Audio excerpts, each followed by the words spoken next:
All right, guys, welcome back to the 50 Factors. Coach Hicks here with you today. And who doesn't like fried pork chops? Everybody loves fried pork chops, but we just don't want to do it on a cooktop with oil, right? Well, there is a different way to do this. So I'm going to show you that today.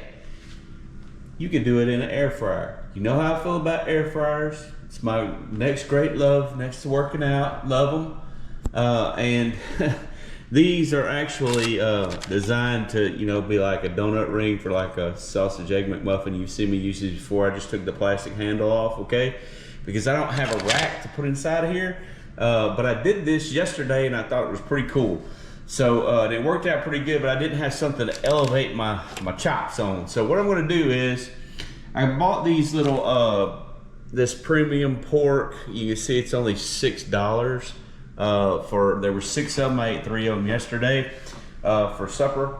And so what you do is you take an egg and you whisk it up in one container, and then I don't know, maybe like a cup, maybe not quite a cup of flour. You may want a little more. Season it with salt and pepper. I put salt and pepper in there as well.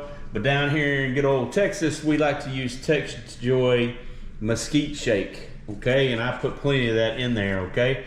You can flavor it with whatever you want to. So then basically you're just gonna take the chop like you would, dip it in and submerge it in both sides, then dip it in the flour and then set it on the rack, okay? And so I'm gonna go ahead and do that and get all that prepared and set it on the rack and then put it in the air fryer, okay? And then after we do that, I'll talk to you about how much time I put it in there and show you what that's done. So we'll catch you in a bit.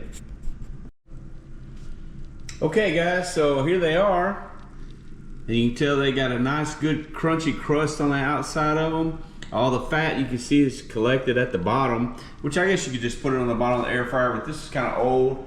There's the new one that I have. So, I like to use those little inserts you put in there, and we'll put those out there and eat those, which we didn't put any grease in them, and we cooked a lot of fat at them. But if you'll put a little virgin olive oil, if you'll spray that on there, that'll give it that nice flaky crust that you like. Also for our vegetable, we're using the zucchini blend with the green and yellow zucchini or squash, whatever you want to call it. I just put a little Italian dressing over mine, pop in the microwave, because I cooked these last night. I ate half the bag last night, I ate the other half tonight. And you don't have to eat it. You could eat one of these, go 6 nights like that, but it's not that much because there's no bone or anything with it. So anyway, I just thought that was a pretty neat way to cook a healthy fried pork chop that's not covered in saturated grease and all that good stuff.